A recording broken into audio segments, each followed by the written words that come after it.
आज अलग प्रकार से वीडियो की शुरुआत करते हैं। अग्रसेन समाज, अग्रवाल समाज के लोग अद्भुत कार्य करते हैं कैसे? सवाल है मेरा, 24% इनकम टैक्स भारत का अग्रवाल लोग दे रहे हैं, कैसे? ऐसा क्या किया उन्होंने?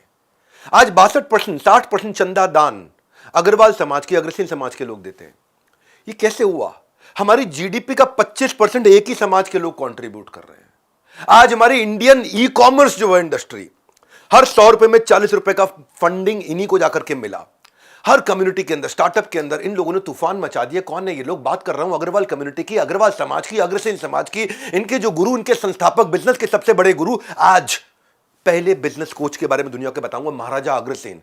5000 साल पहले ऐसे ऐसे ऐसे ऐसे बिजनेस कॉन्सेप्ट दिए ना। इस वीडियो में आपको मैं उनके 7 बिजनेस लेसन सिखाऊंगा। 70 है कम से कम। कितना लंबा कर लूं वीडियो? आज का ये वीडियो हर उस आदमी को देखना चाहिए जिसका बिजनेस में इतना सभी इंटरेस्ट है। क्यों वो अग्रवाल बनिए, जिंदल बिंदल, गोयल, तायल इतने आगे कैसे निकले?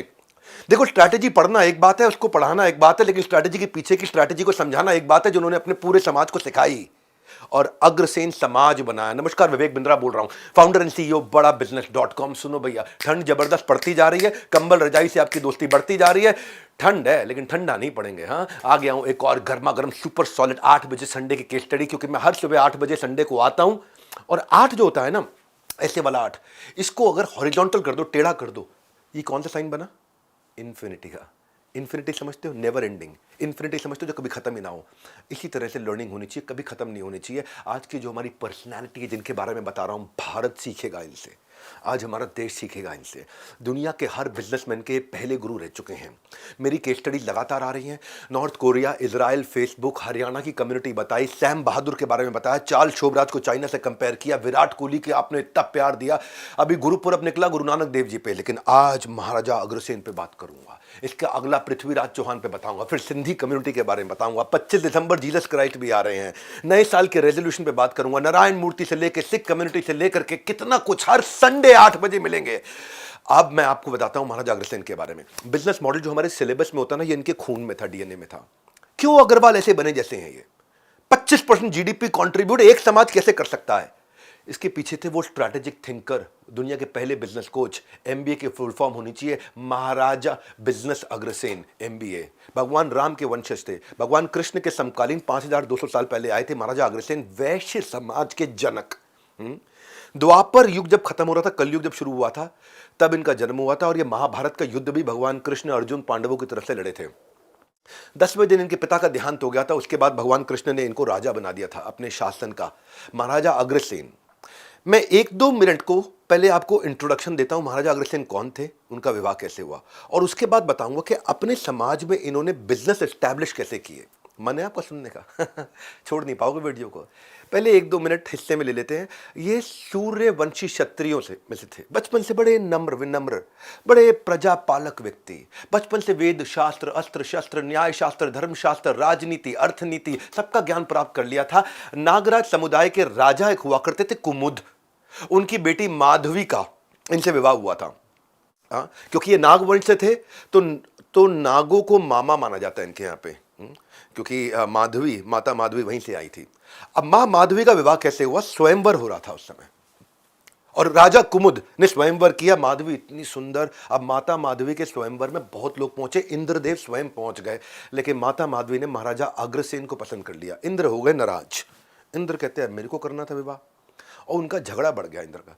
उन्होंने फ्लड लाइन, पाइपलाइन, पानी की बारिश वारिश इनके गांव में बंद कर दी। झगड़ा वगड़ा खूब चालू हुआ। झगड़ा लड़ाई लंबी हुई, बहुत नुकसान हुआ। नारद मुनि बीच में आए, सेटलमेंट कराया। तो पहले कॉन्टेक्स्ट समझ लेते हैं ना, महाराजा अग्रसेन थे कौन।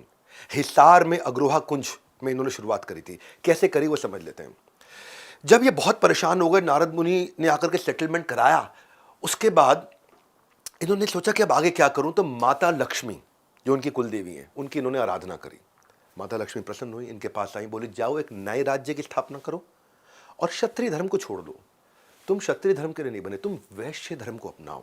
वैश्य धर्म कौन सा है? अग्रसेन समाज जो है ये। व्यापार करो, व्यापार से खाओ।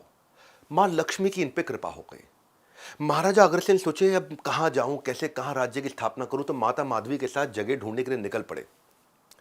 हरियाणा जो आज का है, वहां बीच में एक ऐसी जगह आई जहां बाघ और हिरण इकट्ठे थे। जहां बाघ का बच्चा भी बहुत शक्तिशाली था, लेकिन हिरण के साथ प्रेम भी करता था।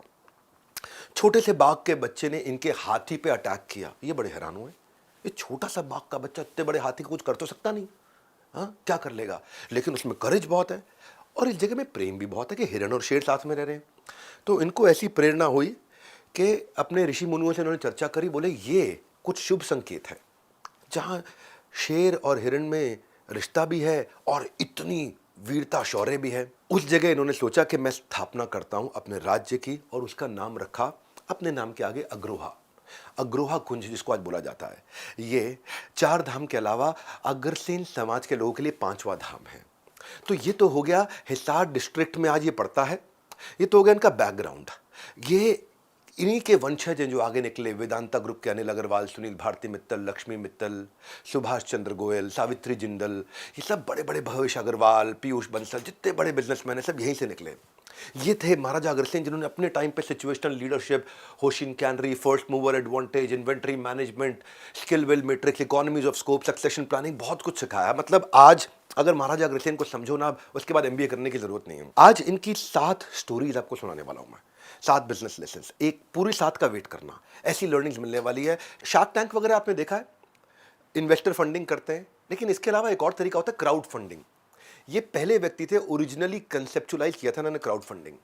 इन्होंने सोचा कि अगर मुझे नया राज्य स्थापित करना तो बहुत मुश्किल होगा नया राज्य स्थापित करना, क्योंकि कितने लोगों को पैसा दूंगा, क्या क्या करूंगा, तो क्यों नहीं ऐसा हो जाए कि इकोसिस्टम बना दूं जहां पे जीव जीवस्य जीवनम, एक जीव का जीवन दूसरे जीव के जीवन पर निर्भर होने लग जाए। तो ये पहले व्यक्ति थे जिन्होंने कॉन्सेप्ट बनाया कि हमारे को अगर राज्य में नए लोगों को लेके आना है तो हर घर से उसको एक ईंट मिल जाए, जितने भी घर रह रहे नए आदमी को हर घर से एक एक ईंट जाए, हर घर से एक एक रुपया जाए, तो मेरे पे बोझ भी नहीं पड़ेगा। जो घर एक ईंट दे रहा है, 1 रुपया दे रहा है, उस पर बोझ नहीं पड़ेगा। और जिसको मिल रहा है उसको सैकड़ों ईंटें मिल जाएंगी, वो मकान बना लेगा, और सैकड़ों रुपया मिल जाएगा, व्यापार शुरू कर देगा। इस तरह इन्होंने कहा कि मेरे को नौकरी करने वाले लोग नहीं चाहिए, मुझे 1 रुपया 1 ईंट की क्राउड फंडिंग से शुरू करना है। और ईंट से ईंट जुड़ती गई, अग्रोहा की प्रॉस्पेरिटी की बिल्डिंग अपने आप बनती चली गई इस फिलॉसफी से। ये फिलॉसफी पता है आज क्राउड फंडिंग के रूप में देखी गई, अब पॉपुलर हो रही है। तो ये ईंट से ईंट जोड़ करके इन्होंने अग्रोहा कुंज की स्थापना करी, अग्रवाल कम्युनिटी की। लेकिन अग्रवाल कम्युनिटी की क्रिएशन कैसे हुई, ये हुई इनकी दूसरा लेसन है, सक्सेशन प्लानिंग पे बड़ा फोकस किया इन्होंने। अब ना कलयुग शुरू हुआ था और उन्होंने कलयुग के लक्षण देखे। कलयुग के लक्षण में क्या देखा कि एक बड़ा मतलब राजा था वहां पे इनके बाजू के राज्य में, उसका एक भाई चला गया घूमने के लिए थोड़े छुट्टियों पे अपनी भाभी के साथ में। जब वो वापस लौट करके आया तो भाई ने उसको बोला कि भाई पूरा राज्य मैंने रख लिया, तुझे कुछ नहीं मिलेगा। तो ये कलयुग के लक्षण देखने लगे ने लोगों ने ना, राज्य हड़पने शुरू कर दिए, लड़ाइयाँ शुरू कर दी इस प्रकार की। कलयुग के लक्षण इतने बढ़ने लग गए कि भाई भाई को कुछ देता नहीं था, महाभारत भी खत्म हुई थी, वही वाले लक्षण आने लगे। तो उन्हें लगा कि अगर ये सिस्टम नहीं बनाया गया, सक्सेशन प्लानिंग नहीं बनाई गई, इन्होंने देखा कि वो जो भाई है वो दूसरे भाई को बोल रहा है तू मेरे यहाँ नौकरी कर ले, लेकिन तुझे एक तिनका जमीन नहीं दूंगा। तो महाभारत होते होते ये लक्षण देखते देखते इन्होंने कहा कि एक विजनरी बिजनेसमैन की तरह एक एबल सक्सेसर को रेडी करना पड़ेगा। बिजनेस लंबे समय तक अगला सक्सेसर रेडी रख सकता है, क्योंकि बिजनेस मतलब ऑन गोइंग कंसर्न, वो चलते रहना चाहिए। तो पहला इंपैक्टफुल एग्जाम्पल इन्होंने उत्तराधिकार नीति से बनाई, जिसको बोलते हैं सक्सेशन प्लानिंग। महाराजा अग्रसेन जानते थे कोई भी आदमी जिंदा रहेगा नहीं लंबे समय तक, आगे चल के क्राइसिस ना आ जाए उससे पहले ही मैं सक्सेशन के मॉडल को बिल्ड करूं। तो इन्होंने कॉम्पिटेंस के हिसाब से अपने 18 बच्चों को 18 गोत्रों में डिवाइड कर दिया और 18 राज्य उनकी उनकी कैपेबिलिटी के हिसाब से दे दी, और 18 राज्य उनको डिवाइड किया। तो ये अग्रसेन के जो बच्चे हैं, इसको बोलते हैं अग्रोहा शहर के जो लोग हैं, जैसे बंसल, कुच्छल, कंसल, बिंदल, सिंगल, जिंदल, मित्तल, गर्ग, नंगल, मंगल, तायल, तिंगल, मधुकुल, मुदगल, गोय, ये सब कौन है, ये इनकी संतानें थी। और 18 संतानों से इन्होंने 18 लोगों को क्या देखा, उन्होंने दिखाया पहले मैं सिखाऊंगा उनको खुद को मैनेज करें, फिर टीम को मैनेज करें, फिर मैनेजर्स को मैनेज करें, फिर फंक्शनल हेड्स को मैनेज करें, फिर उसके बाद बिजनेस हेड्स को मैनेज करें, फिर सीईओ को मैनेज करें, फिर चेयरमैन बन जाए। तो ये एक पूरा सक्सेशन प्लानिंग का मॉडल इन्होंने अपनी 18 संतानों को बड़े स्ट्रक्चर के हिसाब से सिखाया। आज वही हम देखते हैं कि जब स्टीव जॉब्स को लगा कि मेरे जाने का समय आए, उससे पहले ही मैं अपना सक्सेसर ढूंढूं, तो हैंड पिक करके उन्होंने टिम कुक को ढूंढा 2011 में। और आज भी देख लो एप्पल कहां का कहां पहुंच चुका है। टाटा ग्रुप में जेआरडी टाटा ने रतन टाटा को चुना, रतन टाटा ने चंद्रशेखरन को चुना। आदित्य बिरला ग्रुप में भी शिव नारायण बिरला के बाद घनश्याम दास बिरला के बाद आदित्य बिरला के बाद कुमार मंगलम बिरला। इसको बोलते हैं सक्सेशन प्लानिंग। कि आप कैपेबिलिटी के अनुसार, तो इनकी जो 18 संतानें थी वो बनी 18 गोत्र, और वहाँ से 18 अलग अलग उन्होंने physical capability, arms, ammunition, man power, leadership, funds, उसके हिसाब से उन्होंने प्रॉपर डिवीजन करके दिया। आज भी सक्सेशन प्लानिंग केवल 15% इंडियन फैमिलीज प्रॉपर्ली कर पाती है, और महाराजा अग्रसेन की सक्सेशन की स्ट्रैटेजी थी कि बिजनेस नहीं रुकना चाहिए, आगे लगातार इसी तरह बढ़ता रहेगा। ये वीडियो गेम चेंजर होने वाला है। आईवी लीग में टॉप बिजनेस मॉडल जो सिखाए जाते हैं वो 5000 साल पहले महाराजा अग्रसेन ने सिखाए। ये क्रैश कोर्स केवल आधे घंटे में हाई क्वालिटी एनिमेशन के साथ दे रहा हूं। आज अगर हायरिंग करते हो आपको दिक्कत आती है, तो महाराजा अग्रसेन ने समझाया मैन पावर कैसे सिलेक्ट करनी है। जब आप ठेले से सब्जी भी खरीदते हो ना, तो भी उलट पुलट के ढंग से देख के सिलेक्ट करके सब्जी लेते हो। कभी भी इन्वेस्ट करने से पहले आप इन्वेस्टिगेट करते हो। तो कहानी ऐसी है कि महाराजा अग्रसेन का राज्य बहुत अच्छा चल रहा था और अड़ोसी पड़ोसी इनसे परेशान हो गए। ये अभी चालू किया और इतना तेज ग्रो कर गए। इनका कंपाउंडेड एनुअल ग्रोथ रेट देखो, हर साल महाराजा अग्रसेन की टीम आगे बढ़ रही है। तो एक पड़ोसी राज्य का राजा था ना, वो उसने षड्यंत्र करके इनके राज्य में घरों के अंदर आग लगवा दी, बहुत नुकसान हुआ। अब महाराजा अग्रसेन के इलाके में बहुत लोग मारे गए, बहुत लोगों को नुकसान हुआ। तो चाइना की तरह, जैसे चाइना करता है ना, वैसे ही किया इन्होंने भी। पड़ोसी राज्य ने क्या किया कि पहले तो जी तंग कर दो, परेशान कर दो, आग लगा दो, फिर आ जाओ जी, हम तो सांत्वना देने आए, कोई दिक्कत हो तो बताओ, हम मदद कर दें। हम अपने कारीगर भेज देते हैं यहाँ पे, कोई काम कराने में रुक रहा हो, आपको दिक्कत आ रही हो। तो जिसने आग लगाई वो खुद ही आ गया। उसकी मंशा ये थी कि मैं अपने कुछ बुद्धिमान लोगों को भेज के इनकी स्ट्रैटेजी समझूं, महाराजा अग्रसेन इतना तेज ग्रो कैसे किए। अब महाराजा अग्रसेन को ना उसका प्रस्ताव में कुछ दाल में काला लग रहा था। मालूम तो था नहीं कि इसी ने कराया है, लेकिन फिर भी नुकसान इतना हो चुका था, व्यापारियों को हर दिन लॉस हो रहा था। बेमन से उन्होंने इसका प्रस्ताव स्वीकार कर लिया। पड़ोसी राज्य के कारीगर आए, वो कारीगर एक्चुअली थे ही नहीं, वो तो स्ट्रैटेजी सीखने आए थे, तो यहाँ कोई काम ही ना करे। थोड़े दिन में महाराजा अग्रसेन समझ गए कि भाई ये कुछ काम वाम करने के मूड में नहीं है, लफड़ा कुछ और ही है। तो उन्होंने क्या किया, महाराजा अग्रसेन ने कहा इन सबको तो भगा दो यहाँ से, अपनी नई टीम बनाओ और 4 चीजें देखो। पहली चीज कि कुछ ऐसे लोग मिलेंगे जिनके अंदर काम करने की इच्छा भी है और क्षमता भी है, इन लोगों से तुरंत काम कराओ। दूसरी चीज, कुछ ऐसे लोग मिलेंगे जिनके अंदर काम करने की इच्छा है लेकिन क्षमता नहीं है, इनको अपन डेवलप कर देंगे, है ना, सिखा देंगे इनको। तीसरी चीज, कुछ ऐसे होंगे जिनमें क्षमता है पर इच्छा नहीं है, इनको इनकरेज करेंगे हम। और कुछ ऐसे हैं जिनके पास ना इच्छा ना क्षमता, इनको हटा दो यहां से, इनसे काम नहीं कराएंगे। इसको बोलते हैं स्किल विल मैट्रिक्स। स्किल का मतलब है कार्य कुशलता, विल मतलब इच्छा शक्ति। काम करना आता है और काम करना भाता है। जब इन दोनों का कॉम्बिनेशन बन जाता है, महाराजा अग्रसेन बोले बहुत बहुत बहुत पैसा आता है। और सरप्राइज ये हुआ कि ऐसा एक भी आदमी नहीं मिला जिसके अंदर ना इच्छा है ना क्षमता है, क्योंकि लोग खुद ही काम करने आना चाहते थे, तो उनका कमिटमेंट लेवल भी था। और वो इतने कमिटेड थे, सभी लोगों को उनके कार्य क्षमता और इच्छा के हिसाब से उनको कार्य दिया। इसको बोलते हैं स्किल विल मैट्रिक्स। अब फायदा ये हुआ कि पैसा अपने राज्य से बाहर भी नहीं जा रहा था, अपने ही राज्य के लोग डेवलप हो रहे थे, अपने ही अंदर अपने ही एम्प्लॉइज, अपने ही खुद के लोग काम कर रहे थे, और वो अपना ही राज्य बढ़ने लगा, जिसको मेक इन इंडिया बोलते हैं आज हमारे भारत के अंदर, के भाई हमारे देश के अंदर ही मैन्युफैक्चरिंग होती रहे, made in India, make in India, और जिससे प्रोग्रेस और ज़्यादा होने लगी। इसके बाद इन्होंने देखा कि कुछ लोग ज़्यादा प्रॉस्पर कर रहे हैं और उनको कैपिटल की ज़रूरत है, तो उन्होंने टैक्सेस जनरेट करके कैपिटल इन्वेस्ट करना शुरू किया। जैसे स्टार्टअप्स में कई देश इन्वेस्ट करते हैं, स्टार्टअप स्कीम जैसे इजराइल की हैं, अगर आप में दम है तो देश ही आपको पैसा दे देगा, गवर्नमेंट आपको पैसा दे देगी। तो इनकी गवर्नमेंट थी, इन्होंने कई बिजनेस से पैसा देना शुरू कर दिया।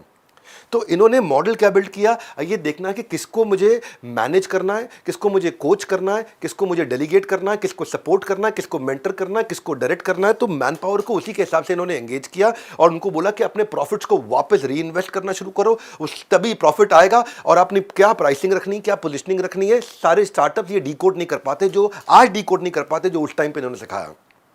महाराजा अग्रसेन एक अद्भुत बिजनेस कोच थे। कोई भी आदमी आता था उसको बिजनेस के थ्रू उसकी प्रॉब्लम सॉल्व कर दिया करते थे, कोई समस्या इनके पास लेकर के आओ। उन्होंने financial planning, analysis, costing, pricing सिखाया।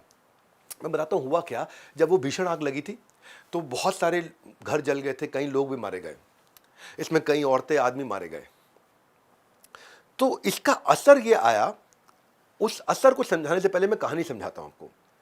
हुआ ये कि कुछ लेबर जो थी, उनको जब दिन में फैक्ट्री में खाना दिया जाता था तो जो 4 रोटी खाता था वो 12 रोटी खाने लग गया। लोग हैरान, ये 4 रोटी खा रहा है, 12 खा रहा है। तो जाके महाराजा अग्रसेन को शिकायत लगाई। महाराजा अग्रसेन बोले यार खाने पे तुम क्यों सवाल जवाब कर रहे हो, खाना खाने दो। बोले दिक्कत ये है कि 12 रोटी खाने के बाद वो सो जाता है, काम नहीं करता। तो महाराजा अग्रसेन गए, बोले चेक करो ऐसा क्यों हो रहा है भाई। फिर ये तो बात गलत है। तो उनके मंत्रियों ने भी कहा चेक करना चाहिए। तो जब उन्होंने बात करना ज़रूरी समझा, लोगों से गए, बात किया, उन्होंने कुछ ऐसी लेबर को बुलाया, तो पता चला कि मज़दूरों से मालूम चला कि जो लोग ज़्यादा खाना खा रहे हैं, ये वो लोग हैं जिनकी बीवियाँ मर गई हैं, उनको रात को खाने को नहीं मिलता, सुबह नाश्ता नहीं मिलता, उनको दिन में जब अपनी फैक्ट्री में खाना मिलता है, तो सारा का सारा एक साथ खा जाते हैं 3 बारी का खाना, क्योंकि घर में बीवी है नहीं, कौन बनाएगी? तो महाराजा अग्रसेन को समझ में आया कि यार ये तो बड़ी प्रॉब्लम हो गई, इनकी बीवियाँ नहीं हैं। तो उन्होंने कहा कि अगर बीवियाँ मरी हैं, तो कईयों के पति भी मरे होंगे। तो देखा, पता किया, कुछ ऐसी बीवियाँ मिली जिनके अब 2-3 बीवियाँ मिली जिनके पति नहीं रहे अब।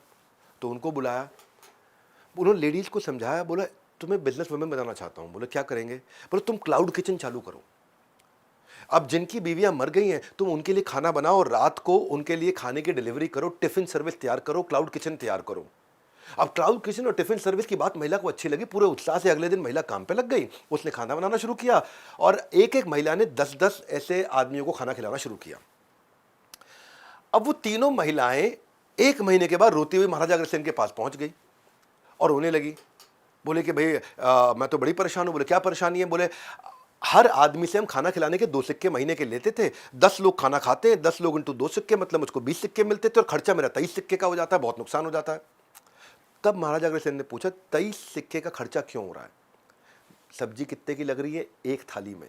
आटा कितने का लग रहा है? 1 थाली में। दाल कितने की लग रही है? चावल कितने की लग रही है? कोयला कितने का लग रहा है? पानी कितने का लग रहा है? मेहनत कितने का लग रहा है? प्रॉफिट कितने का जोड़ा? तो लेडी को समझ में आया कि भाई मैंने तो कॉस्ट ऑफ गुड सोल्ड, जिसको बोलते हैं कॉग्स, जिसको बोलते हैं कॉस्ट बिहाइंड द कॉस्ट, वो निकाला ही नहीं और कॉस्ट को अपोर्शन करना नहीं सीखा कि थाली पे एक कॉस्ट को कैसे जोड़ा जाए। एक थाली मुझे कितने की पड़ेगी, वो हिसाब महाराजा अग्रसेन ने लगा के समझाया। तो महाराजा अग्रसेन ने समझाया कि 10 लोगों का 1 महीने का जो खाना है तुम्हारी, उसकी कॉस्ट आ रही है 25 सिक्के, यानी कि एक आदमी पे तुम्हारा 2 सिक्का नहीं 2.5 सिक्के की कॉस्ट आती है। वो कॉस्ट अपोर्शनमेंट सिखाई और उसके बाद महाराजा अग्रसेन ने बताया कि अब एक काम करो, तुम हर एक से 2.5 सिक्के लगते हैं, तुम 3 सिक्के मांगने शुरू कर दो। तो लड़की घबरा गई, लेडी बोली महाराज अगर मैं 2 की जगह 3 सिक्के मांगूंगी, मेरे 2.5 लग रहे हैं लेकिन 3 मांगूंगी, तो लोग मुझे छोड़ के चले जाएंगे। महाराजा अग्रसेन ने कहा कि छोड़ के जाएंगे क्यों नहीं, वो अलग समझाता हूं, पर पहले तुम ये प्राइसिंग सीखो।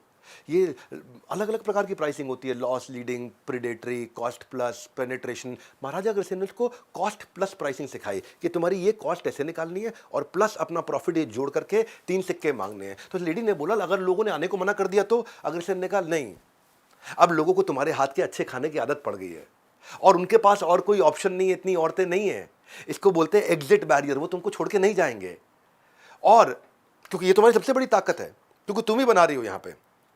अब वो लेडी बोली ऐसा ना हो जाए और औरतें बनाना शुरू कर दें तो मुझे समस्या आ जाएगी। तो महाराजा अग्रसेन बोले नहीं, और नहीं आएंगे, इसको बोलते हैं एंट्री बैरियर, क्योंकि बाकी की औरतें हैं, उनके पति हैं, वो अपने पति को छोड़ करके 10 आदमियों को खाना नहीं बना पाएंगी, वो अपने बच्चों को छोड़ के 10 आदमियों को खाना नहीं बना पाएंगी। तुम खाली बैठी हो, तुम 10 का खाना ज़्यादा एफिशिएंटली कॉस्ट इफेक्टिव तरीके से बना सकती हो, तो नया कंपटीशन नहीं आएगा। इसको बोलते हैं एंट्री बैरियर। बड़े प्यार से उन्होंने एग्जिट बैरियर और एंट्री बैरियर दोनों सिखा दिए। जैसे ही एग्जिट बैरियर एंट्री बैरियर सीखी, वो महाराजा अग्रसेन ने बताया कि नया एंट्रेंट आएगा नहीं, तुम्हारी बार्गेनिंग पावर मजबूत है, क्योंकि यहाँ पे कोई और सब्स्टिट्यूट नहीं है और यहाँ पे कोई और सप्लायर नहीं है। जब ये 4 चीज़ें नहीं है तो तुम प्राइस बढ़ा सकते हो। और वो लेडी ने प्राइस बढ़ाया, उसको समझ में आया। महाराजा अग्रसेन ने कहा एक और चीज़ समझाता हूँ, हमेशा हर एक के लिए अलग अलग खाना मत बनाना, मास कस्टमाइजेशन करना। क्या कस्टमर चाहता है वो डिसाइड करो, अपनी ऑपरेशनल कैपेबिलिटी देखो और कॉस्ट इन्वॉल्व चेक करो, उससे तुम्हारी कॉस्ट कंट्रोल में रहेगी। वो लेडी ने बहुत फ्लरिश किया, एक्सपेंशन टेक्निक्स बताई, मैनेज करना बताया कि मल्टीप्लाई कैसे करें। उन्होंने शुरू में तो मोनोपोलिस्टिक फॉर्मूलाज रखे थे कि एक आदमी एक ही प्रकार का बिजनेस करेगा ताकि मेरा राज्य एस्टैब्लिश हो जाए। और जब राज्य जैसे जैसे बढ़ने लगा तब उन्होंने कहा कि अब अलग अलग प्रकार की चीजें भी आप अपने साथ में अपनी दुकान में रख सकते हो। एकाधिकार की नीति को उन्होंने मोनोपोली को खत्म किया और व्यापारियों को अनुमति दे दी कि वो एक या एक से ज्यादा चीजों की बिक्री करें, क्योंकि अब पूरा राज्य एस्टैब्लिश हो चुका था, जिसको बोलते हैं डिपार्टमेंटल स्टोर। तो उन्हीं दोनों एक व्यापारी था, वो छोटी सी उसकी दुकान थी।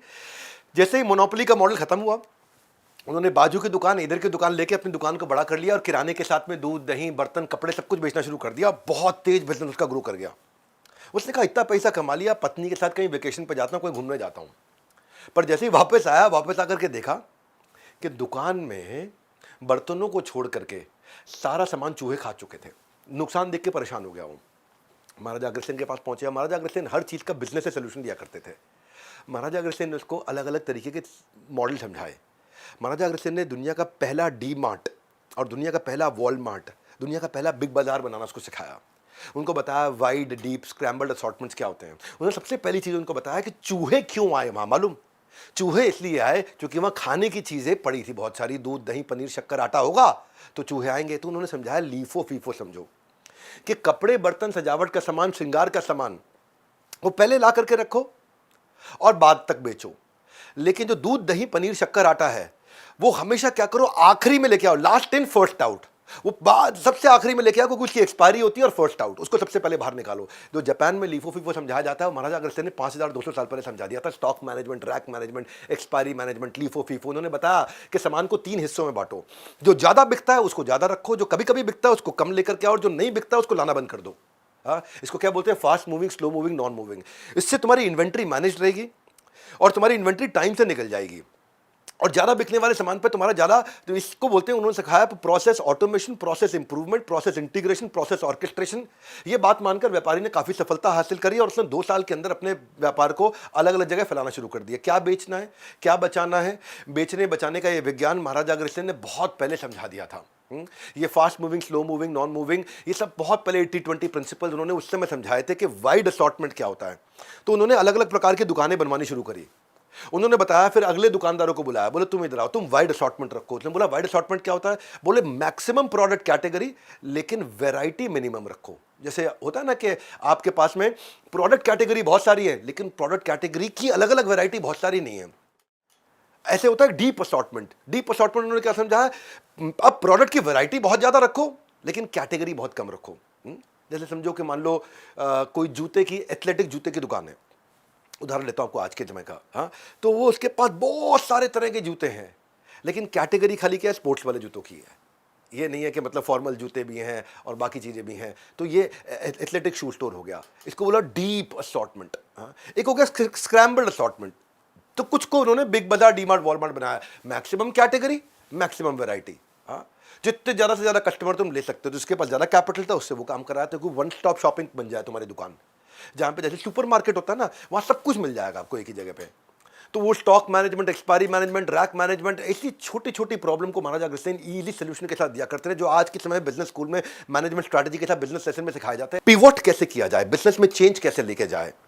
लाइफ में हम जितनी प्लानिंग करते हैं, लाइफ उतना सरप्राइज देता रहेगा आपको। तरक्की के लिए कभी कभी तरीके बदलने पड़ते हैं, तो तरीके बदलने का मतलब है इंप्रूवमेंट साइकिल। इंप्रूवमेंट साइकिल का मतलब है पिवोट। एग्जांपल ये है कि जब अपने 18 गोत्र, 18 संतान, 18 राज्य एक तरह से जब बनाने जा रहे थे, तो उस समय 18वें के बाद में इनको एक घोड़े की बलि देनी थी, और यज्ञ में जो घोड़े की बलि देनी थी, इन्होंने घोड़े को रोते हुए देखा तो इनका दिल, आपको तो मैंने बताया कि बहुत नम्र स्वभाव के थे, इनका दिल पसीज गया। बोले पशु की बलि नहीं दूंगा।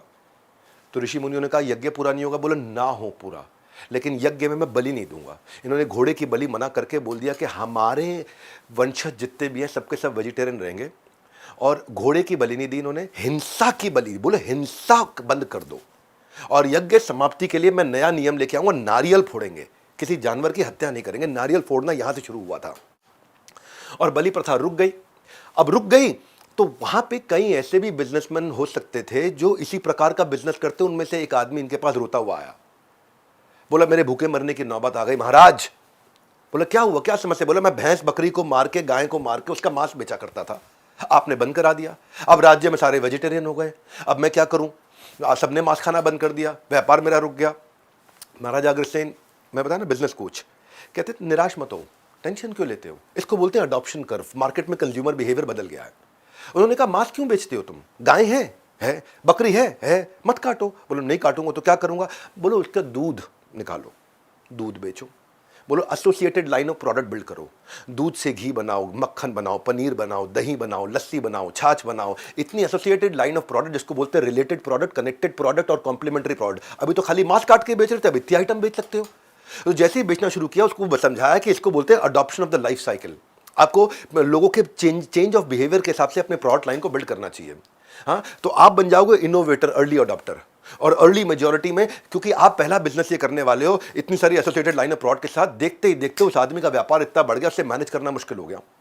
फिर आया महाराजा अग्रसेन के पास, बोले महाराज बहुत बहुत धन्यवाद, महाराज की जय हो, महाराज की जय हो, लेकिन बिजनेस इतना बढ़ गया, संभल नहीं रहा। तो महाराज ने कहा अकेले सब कुछ नहीं बेच पाओगे। अब देखो नया मॉडल दिया उन्होंने ये महाराजा अग्रसेन के मैं ये साइड दिखाना चाहता हूँ आपको। मैं जिस प्रकार से अपने चैनल पे वीडियो डालता हूँ ना, कहीं नहीं मिलेंगे आपको। ये किसी यूट्यूब पे कंटेंट ढूंढ लेना, महाराजा अग्रसेन की ये कहानियां जो मैं बताने वाला हूँ कोई नहीं बता पाएगा। बोले अकेले अब तुम कुछ सब कुछ नहीं बेच पाओगे, आसपास के गांव में बड़े व्यापारियों तक जाओ, अपना एक डिस्ट्रीब्यूशन नेटवर्क तैयार करो, और डिस्ट्रीब्यूशन नेटवर्क तैयार करो, अपने रिटेलर्स तैयार करो और अपने माल को वहां सुपर स्टॉकेस्ट तक पहुंचाओ, और वो आगे अपने गांव में, अपने शहर में पूरा डिस्ट्रीब्यूट करेगा। उसका बिजनेस और बढ़ गया। बोले अब जो तुम कर रहे हो इसको बोलते हैं इकोनॉमीज ऑफ स्कोप। बोले इकोनॉमीज ऑफ स्कोप क्या होता है? आप सेम वेयरहाउस को यूटिलाइज कर रहे हो similar type of different product बनाने में। मतलब आपको दही के लिए अलग फैक्ट्री, दूध के लिए अलग फैक्ट्री, छाछ के लिए अलग फैक्ट्री नहीं लगानी है। जैसे एक जूता बनाने वाला है, वो जूता पहले मम्मी पापा के बनाता था, लेकिन उसी जूता बनाने की फैक्ट्री में उसने बच्चों को भी बनाना शुरू कर दिया। तो क्या किया? वही इक्विपमेंट यूज करे, वही सप्लाई यूज करी, वही स्टोरेज यूज करी, वही डिस्ट्रीब्यूशन चैनल यूज किया, लेकिन नया लाइन ऑफ प्रोडक्ट बना दिया, रेवेन्यू बढ़ गया। वो बड़ा हैरान हुआ यार। हाँ, जैसे मान लो मैकडॉनल्ड है, मैकडॉनल्ड अगर बर्गर के लिए अलग आउटलेट्स बनाए और फ्रेंच फ्राइज के लिए अलग आउटलेट बनाए, तो उसकी फ्रेंच फ्राइज की कॉस्ट भी बढ़ जाएगी, बर्गर की कॉस्ट भी बढ़ जाएगी, पर सेम रिसोर्सेज को यूज करके उसी के अंदर से बर्गर और फ्रेंच फ्राइज दोनों बेच रहा है। ये दोनों करो और अब ज्योग्राफिकल एक्सपेंशन, डिस्ट्रीब्यूशन नेटवर्क के साथ आगे चले जाओ। जब आप ये रिलेटेड कनेक्टेड प्रोडक्ट को लेकर के इकट्ठे जाओगे तो आपकी लॉजिस्टिक्स कॉस्ट बचेगी। जैसे जैगवार हुआ करता है, जैगवार जानते हो ना, पहले टॉयलेट फिटिंग में था, अब उसने क्या किया, जैगवार ने टॉयलेट की लाइट बिला दी, एसोसिएटेड लाइन ऑफ प्रोडक्ट। एक बार इनके पास काफी सारे व्यापारी पहुंचे, बोले अग्रोहा कुंज के आसपास हिसार में गर्मी रहती है, हम यहाँ गर्मी के कपड़े कॉटन के बनाते हैं।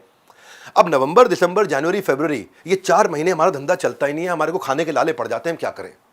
कोई खरीदता नहीं, सबको खाली कंबल रजाई चाहिए, और सर्दी के कपड़े हमें यहाँ बनाने नहीं आते हैं, हमारा व्यापार करना मुश्किल हो गया है। तो महाराजा अग्रसेन ने कहा इसमें कोई समस्या नहीं है, आप इंटेलिजेंटली नहीं सोच रहे थे कि कैसे व्यापार उन्होंने बढ़ाया।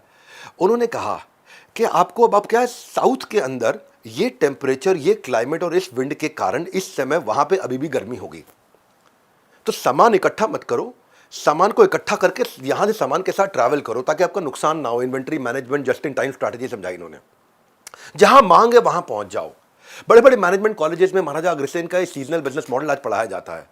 महाराजा अग्रसेन ने 6-7 टिप दिए उनको। बोला पहला टिप क्या है, जहां पे सीजन है वहां जाओ। दूसरा, अगर यही काम करना अपने सीजन को एक्सटेंड करो, जब सीजन खत्म होने लगा तो उससे मैं डिस्काउंट देके अपने माल को निकालो। तीसरा, महाराजा अग्रसेन ने समझाया कि क्या करो, अपने कस्टमर्स, अपने डिस्ट्रीब्यूटर्स के साथ साउथ के रेफरल लॉयल्टी प्रोग्राम बिल्ड करो ताकि वो खुद आपसे सामान मंगवाना शुरू कर दें। और बताया इसके अलावा अगर तुम कुछ और नए प्रोडक्ट लाइन ऐड कर सको जो इस सीजन पे चल जाए, बहुत अच्छा। और फाइनली, अगर तुम इस समय यहां माल नहीं बेचते, साउथ में नहीं जाना चाहते, तो जब सीजन आने वाला है उसकी तैयारी अभी शुरू कर दो, ताकि तुम इस समय अपने रिटेल ऑपरेशंस बंद करोगे, तुम्हारा खर्चा बचेगा। आपका बिजनेस सीजनल हो सकता है पर आपकी कमिटमेंट सीजनल नहीं होनी चाहिए। जितना मैं महाराजा अग्रसेन के बारे में बता रहा हूं उतना मैं खुद सरप्राइज होता हूं, और आपको भी धन्यवाद करना चाहता हूं कि आपने मुझे कमेंट बॉक्स में इनकी केस स्टडी बनाने को बोला था। आप मुझे मैसेज करते हैं, ईमेल करते हैं, हर सुबह संडे 8 बजे आते हैं, आप आकर केस स्टडी देते हैं। तो आप ऐसे नीचे मुझे बताते रहिए। और एक बात और बता दूं, जिन्होंने रिसेंटली मेरा केस स्टडी देखना शुरू किया है वो Vivek Bindra case study search करें यूट्यूब पे, और मेरी बाकी की भी सारी केस स्टडी जरूर देखिए। तो ऐसे विजनरी पर्सनालिटी, इनको केवल बिजनेस स्कूल में नहीं, प्राइमरी स्कूल में ही पढ़ा जाना चाहिए। खैर, शुरुआत हो चुकी है, आज हरियाणा इसके स्टेप्स ले रहा है। आज बायोग्राफी महाराजा अग्रसेन की पढ़ाई जा रही है 5वीं क्लास में हरियाणा में। अग्रोहा को आने वाले समय में एक टूरिस्ट सेंटर बनाया जा रहा है। अग्रोहा ये वो जगह है जहां पे अग्रसेन समाज के लोगों को जिंदगी में एक बार कम से कम जरूर जाना अनिवार्य होता है। महाराजा अग्रसेन के ऊपर स्टैंप भी बनाई गई थी 5100 साल होने पे। आज यूपी, हरियाणा, पंजाब यहाँ गैजेटेड हॉलिडे भी दी जाती है अग्रसेन जयंती पे। हिसार में महाराजा अग्रसेन जी के नाम पे एक इंटरनेशनल एयरपोर्ट आ रहा है। महाराजा अग्रसेन के स्टैचूज बन रहे हैं, टेम्पल्स बन रहे हैं, उनके मंत्र हैं, उनकी आरती है, उनके चालीसा, उनके दोहा, उनकी प्रार्थना, उनके नाम के स्कूल, कॉलेज, यूनिवर्सिटी, हॉस्पिटल, उनके नाम के मेडिकल कॉलेजेस, मैनेजमेंट कॉलेजेस, उनके नाम के गार्डन, पिकनिक पे आओ, धर्मशाला। क्यों इतना दान सेवा करते हैं? क्षत्रिय धर्म कहता है तलवार उठा लो, वैश्य धर्म कहता है व्यापार संभालो। तो उन्होंने क्या किया, तलवार के ऊपर व्यापार को चुनकर महाराजा अग्रसेन ने अपनी आने वाली सारी सदियों का कल्याण कर दिया। आज अग्रवाल समाज के लोग पूरी दुनिया में फैल चुके हैं। महाराजा अग्रसेन की स्टोरी मैंने इस प्रकार से आपको समझाई जिसके बारे में आपको समझ में आया कि क्यों बनिए आज व्यापार में इतने तेज है, क्यों, ये संस्कार कहां से आए, ये खून कहां से आए। इसीलिए मैं सम्मान करता हूं, मैं इतना सम्मान करता हूं, मुझे तो कई बार लगता है शायद मैं पिछले जन्म में खुद ही अग्रवाल समाज का रहा हूं, क्योंकि मेरे को इतने संस्कार इनके प्यारे लगते हैं। तो अग्रोहा में जो उन्होंने बिजनेस का बीज उन्होंने बोया है ना, आज पूरी दुनिया का एक बड़ा वृक्ष बन के पूरी दुनिया को आज छाया दे रहा है, क्योंकि इतनी ज़्यादा डोनेशन ये लोग करते हैं। ऐसी जीवात्मा को आज मेरा कोटि कोटि नमन। आप नीचे फीडबैक जरूर दीजिएगा कमेंट बॉक्स में कि आपको मेरी संडे सुबह 8 बजे की केस स्टडीज कैसी लगती हैं। लोगों को आदत पड़ती जा रही है, अपने बच्चों को वीडियो जरूर दिखाते हैं ताकि बच्चों के अंदर वो संस्कार जा सके, उनकी बुद्धि जागृत हो सके, विकसित हो सके, बजाय कि केवल वीडियो गेम खेलें। अपने स्क्रीन टाइम को इंटेलिजेंटली यूटिलाइज करें, यही मेरा मैसेज है। और कमेंट बॉक्स में आकर के मैं आपके फीडबैक्स पे, आपके सजेशन पे रिप्लाई जरूर करूंगा। हमारे साथ जुड़े रहने के लिए वर्ल्ड के नंबर 1 एंटरप्रेन्योर यूट्यूब चैनल को सब्सक्राइब करने और करवाने के लिए आप सबका बारंबार धन्यवाद।